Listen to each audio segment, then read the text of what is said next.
muda wote ambao nimecheza kwenye kikosi cha timu ya taifa, nimeshakutana na Morocco si chini ya mara 5 au mara 6.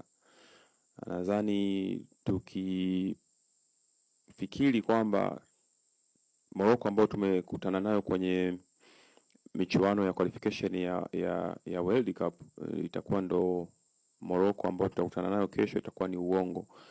Nadhani hizi ni timu kubwa, zina wachezaji wakubwa ambao wanabadilika kadri siku zinavyokwenda na mechi by mechi. Kwa hiyo tumewaona kwenye michezo yao ya makundi.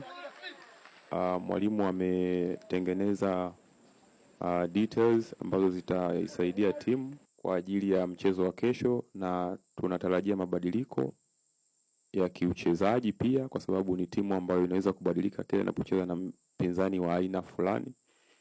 Na sisi vile vile tunajiandaa kuweza kukabiliana nayo kutokana na aina ya uchezaji wa Morocco atakavyokuja siku ya kesho.